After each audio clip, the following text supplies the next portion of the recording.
जैसे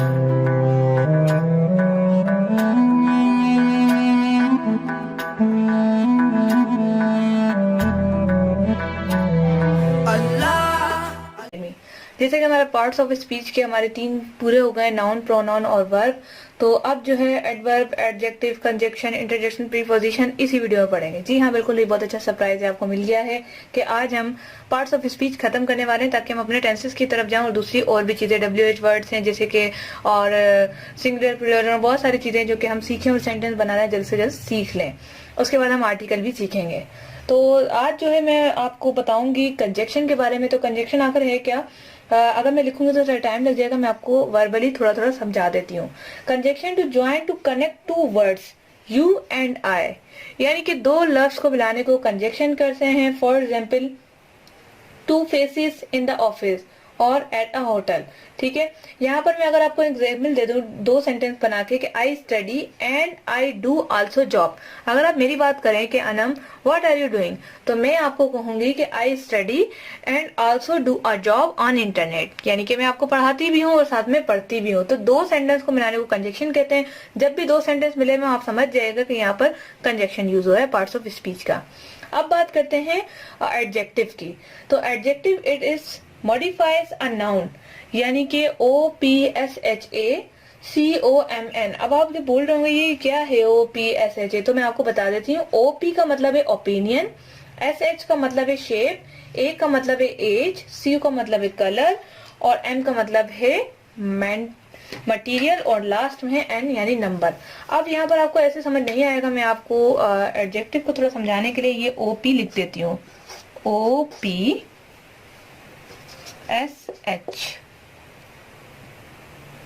OPSH। इसके बाद हमारा है A, कामा लगा देती हूँ A, फिर है हमारा CO, फिर है M और लास्ट में हमारे पास N। ठीक है, OP का मतलब है ओपिनियन। अब एडजेक्टिव में अगर बात हो गुड और बैड की तो ये हमारा ऑब्जेक्टिव होता है। ठीक है, ओपी यानी ओपिनियन देते हैं हम, कि जिसमें बोलते हैं अच्छी सी कमेंट्स दे दें, तो ये अच्छा एक हमारा ओपिनियन है। गुड, बैड, ब्यूटीफुल, अगली। अब ऐसे मतलब शेप, किसी भी चीज के बारे में बताना, वो तो स्मॉल है, वो तो बड़ा है, वो तो लंबा है, वो तो बिग है, वो फैट है, तो ये सारी चीजें एडजेक्टिव में आ जाती है। इसके बाद है ए यानी एज, न्यू है, ओल्ड है, लेटेस्ट है एंड इसी के बारे में बताना है, यानी एज के बारे में कितना एज है उसकी। उसके बाद है CO यानी कलर, व्हाइट है, ब्लैक है, ब्लू है, ग्रीन है, ये सारी चीजें आ जाती हैं। अब आ जाते हैं M की तरफ यानी मटेरियल, लकड़ी का बना हुआ है, सिल्वर का बना हुआ है या फिर प्लास्टिक का बना हुआ है। इसके बाद लास्ट में है N यानी नंबर, 1 2 3 4 5 6 7 8 9 10। तो ये जो है एडजेक्टिव में हम सीखते हैं ये सारी चीजें जो मैंने आपको OPSHACOM और N बताया है, ये सारा जो हमारा एडजेक्टिव है। एडजेक्टिव जो है हम नंबर्स की बात करते हैं, कलर्स की खासियत बताते हैं, किसी मॉडिफाइज नाउन यानी कि मजीद उसको बताते हैं। अगर मैं नाउन की बात करूं कि अनम, वो अनम देखी तुमने, तो वो कहेंगे कौन सी अनम, तो फिर हम यहाँ पर क्या यूज करेंगे, हम उसका कलर बताएंगे, वो जो बहुत व्हाइट कलर की है। ठीक है, तो उसकी एज बताएंगे, वो जो अभी अभी उसकी अभी बर्थडे आई थी वो वाली अनम। या फिर अनम के बारे में मजीद बताएंगे। या फिर अगर कोई चीज की बात ले लें, मोबाइल, क्या तुमने फला मोबाइल देखा, तो फ्रेंड पूछेगी कौन सा मोबाइल। तो यहाँ पर हम एडजेक्टिव की बात करें, जब हम ये चीजें सारी यूज करेंगे तो हमारे एडजेक्टिव में आ जाती हैं। अब आ जाते हैं एडवर्ब की तरफ। तो ये भी बहुत अच्छा है, इट इज मॉडिफाइड 3 थिंग्स। ठीक है, वर्ब, एडजेक्टिव एंड इटसेल्फ, यानी कि यहाँ पर 3 चीजें आ जाती हैं। सबसे पहले हमारा वर्ब आ जाता है, यानी कि ही टीच। अब इसमें हमारा एडजेक्टिव आ जाता है वंडरफुल, जैसे कि मैंने आपको एडजेक्टिव के बारे में बता दिया कि किसी खासियत बताना, किसी के बारे में मजीद बताना कि ऐसा दिखता है। और एडजेक्टिव के अंदर जो है ही इज वेरी गुड, यानी एड वर्ब, मजीद उसको बताना। अगर मैं बात करूं कि जैसे कि गुड, ठीक है, ये हमारा क्या है, एडजेक्टिव है। गुड हमारा एडजेक्टिव है। अब इसमें एड वर्ब करना है तो यहाँ पर लगा देंगे वेरी, यानी किसी खासियत या बुराई को मजीद बताना एडवर्ब कहलाता है। बस सिंपल ये आप समझे, इतनी मेहनत ना करें। अब बात करते हैं इंटरजेक्शन और प्रीपोजिशन की। प्रीपोजिशन मीन्स शो पोजीशन, देखें यहाँ पर प्रीपोजिशन, पोजीशन का मतलब है कोई भी पोजीशन। इंटरजेक्शन भी आसान है, पहले चले मैं इंटरजेक्शन क्लियर कर देती हूँ। Interjection, it is used to show emotions like surprise, shock, excitement, happiness, sadness. ये सारी जो है फीलिंग्स को शो करने को इंटरजेक्शन कहते हैं। फॉर एग्जाम्पल ओ, कहते ना ओ मैं भूल गई, आउच मुझे चोट लग गई, आउच, और ये लगाना लाजमी होता है इसमें। इसके बाद है ऊप्स, कहते ना ओ गलती हो गई, ऊप्स, ओ। ये सारे हमारे इंटरजेक्शन है, यानी कि अपनी कैफियत को बयान करना, अपने इमोशंस को शो करना। अगर आप ये नहीं लगाएंगे तो आपका सेंटेंस गलत हो जाएगा, यानी कि इंटरजेक्शन फील नहीं होगा कि इंटरजेक्शन है। सबसे मजे का जो मुझे लगता है प्रीपोजिशन है, पता नहीं क्यों मुझे बहुत अच्छा लगता है। प्रीपोजिशन में मीन्स शो पोजिशन, किसी भी पोजिशन को शो करना। फॉर एग्जाम्पल ऑन यानी पर, ठीक है। दूसरा है ओवर, ऊपर की तरफ, के ऊपर, अंडर, यहां से मुझसे थोड़ा लिखा नहीं जा रहा, मैं और बता देती हूँ, अंडर।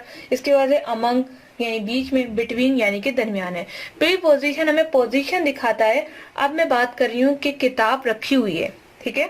आप मुझसे पूछेंगे कहाँ, तो मैं आपको बताऊंगी टेबल के ऊपर, ऑन द टेबल, ठीक है। यहाँ पर बुक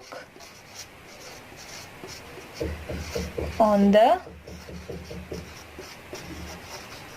टेबल। अब यहाँ ऑन जो है ना, ये हमारा प्रीपोजिशन है, यहाँ हमारी पोजीशन को शो करता है। वैसे जब हमने पढ़ा था तो हमें एक बॉक्स बताया गया था कि इसके बाद इस बॉक्स के ऊपर यानी बना दिया था, उसके ऊपर जो है ऑन लिख दिया था, इसके अंदर जो है इनसाइड लिख दिया था, और यहाँ पर जो है, और अगर मैं इसको बयान करूं, ओवर भी कर सकते हैं। यहाँ पर ऑन यानी पर है, अमंग दरमियान, बिटवीन, इन भी और बिटवीन भी, अमंग, ओफ माय गॉड कितनी गंदी राइटिंग आ रही है। मेरे ख्याल से तो ये वर्ड आपको वैसे भी नजर नहीं आ रहा होगा, बोर्ड पे नहीं नजर आ रहा, ठीक है। तो ये सारी चीजें जो है बॉक्स बना के हमें दिखाया गया था, इन, अंडर और अमंग, बीच में, बिटवीन, ये सारी चीजें हमें पार्ट्स ऑफ स्पीच में कंप्लीट करके प्रीपोजिशन बताएंगे। तो ये था आज की हमारी क्लास, इसमें हमें पार्ट्स ऑफ स्पीच, प्रीपोजिशंस और सारे जितने भी हमारे 8 पार्ट्स ऑफ स्पीच थे वो कंप्लीट कर लिए हैं। उनको डिस्क्राइब करने का जरूरी इस वजह से था नाउन प्रोनाउन वर्ब को, क्योंकि आगे सेंटेंस में वो बहुत ज्यादा आने वाले हैं और आपको उसको समझना बहुत जरूरी था। लाइव आना पड़ा ताकि मैं आपको कोई क्लास मिस ना हो आज की, इस वजह से मैं लाइव आई हूँ, वीडियो बनाने का टाइम नहीं मिला। तो आज का जो हमारा टॉपिक है वो है singular and plural. Singular and plural क्या होते हैं, इसका इस्तेमाल कैसे होता है और इसको क्यों यूज़ करते हैं, तो ये सारी चीज़ें हम इसी में डिस्कस करेंगे। पहले देख लेते हैं कि कोई लाइव आया है। चलें, लगता है किसी को मेरा मैसेज नहीं मिला। कम्युनिटी जो है, मैंने हालांकि कम्युनिटी में पोस्टिंग की थी लेकिन लाइव नहीं है कोई। चलें, जब आएंगे तो देख लेंगे। वैसे भी आज मैं लाइव चैट के मूड में नहीं, यानी कि लाइव रिप्लाई नहीं दूंगी, मैं अपने से आपको पढ़ाऊंगी और उसके बाद क्लास को एंड करूंगी। तो सबसे पहले हम ये जान लेते हैं कि सिंगुलर प्लूरल क्या होते हैं। पिक्चर्स मेरे पास थी तो मैंने कहा चलें शो ऑफ कर दूं। जस्ट वन पर्सन, अगर एक पर्सन हो तो वो सिंगुलर कहलाता है। जैसे फर्स्ट पर्सन आई और मी। अगर सेकंड पर्सन यानी कि आप हैं तो वो यू होगा लेकिन सिंगुलर, एक। थर्ड पर्सन यानी कि ही, शी और हिम, हर, यानी कि वो शख्स जिसकी हम बात कर रहे हैं। तो ये मैं पढ़ा चुकी हूँ आपको, ये सब सिंगुलर है। अगर हम बात करें प्लूरल की, वी और अस यानी हम और आप, यानी कि हम सब, तो यहाँ पर फर्स्ट पर्सन होंगे, वो क्या है, वी और अस, यानी हमें और हम। इसके बाद सेकंड पर्सन में हमारा यू, यानी दो लोगों की बात हो रही है, चार लोगों की, या बहुत सारे मोर देन वन पर्सन की बात हो रही है, यहाँ पर यू यानी आप सब। इसके बाद थर्ड में है दे और देम, वो लोग, उनके बारे में बात हो रही है लेकिन ज्यादा लोगों की। तो ये होता है प्लूरल पर्सन्स के लिए, कि अगर हम एक की बात कर रहे हैं तो हम आई और मी यूज करते हैं, और अगर हम दो या चार की बात करते हैं तो वी और अस यूज करते हैं। ये हम क्लियर कर चुके हैं आपके प्रोनाउन के अंदर। अब चलते हैं इसकी दूसरी चीज पे कि सिंगुलर प्लूरल चीजों के लिए कैसे यूज करो। पर्सन तो आपको समझ आ गया, अब चीजें भी तो हैं, जैसे कि कार। अब एक कार है तो एक कार पर के लिए हम कार यूज करेंगे, लेकिन अगर हमारे पास मल्टीपल कार्स हैं, ज्यादा हैं, तो हम उसे ऐड कर देंगे एस। ये सिंपल सिंगुलर और प्लूरल आपको बता रही हूँ मैं, इसकी कंडीशंस भी यहाँ के। अब चलते हैं सिस्टर। सिस्टर यानी कि एक, सिस्टर्स बहुत सारी या दो, बाइक एक, बाइक्स बहुत सारी। स्कूल एक, स्कूल्स बहुत सारे, इसके साथ ही बास्केटबॉल और बास्केटबॉल्स यानी बहुत सारी। एक को हम एस नहीं लगाएंगे और ज्यादा होंगी तो हम एस लगाएंगे। अब काफी लोगों ने ऐसा सुना होगा कि एस के साथ ईएस भी लगता है, वो कौन सी कंडीशन है, तो वो भी मैं आप लोगों को लेकर आई हूँ, जहां पर एंड में सी एच, एक्स, एस या फिर एस आए तो उसके यहाँ ईएस लगता है। अब इसकी भी कंडीशन है कि एस का है। फॉर एग्जाम्पल अगर मैं सी एच की बात करूं, सॉरी एक्स की बात करूं, तो देखें बॉक्स, बॉक्स जब हमने लिखा तो अब उसे मुझे इसे प्लूरल करना है। अगर मैं इसके आगे एस लगा दूंगी तो ये गलत हो जाएगा, इसके आगे लगेगा ई एस, तभी जो है आपका प्लूरल में चेंज हो गया, यानी बॉक्सेस, बॉक्सेस यानी बहुत सारे। इसी तरह से आप बोलते हैं बस, तो बस जो है हमारा सिंगुलर है, लेकिन अगर बहुत सारी बसेस वहां पर खड़ी है तो हम कहेंगे बस इज, या ना कि हम इसके आगे एस लगाएंगे तो हमारा गलत हो जाएगा। ये देखें अगर मैं यहाँ पर सिर्फ एस लगाती हूँ तो कितना अजीब सा लग रहा है बस ऐसे करके। तो इसका सही जो है प्रोनाउंसिएशन यही है कि आप ई एस लगाएं ताकि आपका सही हो जाए। अगर एस की बात करें तो डबल एस की कहीं भी यूज करना पड़ता है हमें, कहीं सी एच भी यूज करना होता है, तो ये सारी चीजों की जगह हम यूज करते हैं ई एस। एक कंडीशन हो गई, सबसे पहली कंडीशन तो मैं आपके साथ शेयर कर चुकी हूँ, खाली एस लगाना। काफी जगह बहुत ज्यादा ऐसे लगाया जाता है, लेकिन अगर आपके पास सी एच, एक्स, एस ये आ जाए तो फिर आप जो है इसके साथ ईएस ऐड करेंगे। जरा देख लेती हूँ कि कौन आया है और लोग मेरी वीडियो वॉच करें। चले 2 लोग बैठे हुए हैं, चले वेलकम करती हूँ आपको जो मुझे देख रहे हैं। फर्स्ट टाइम जो है मैं इस तरह की फुल स्क्रीन पे लाइव आई हूँ।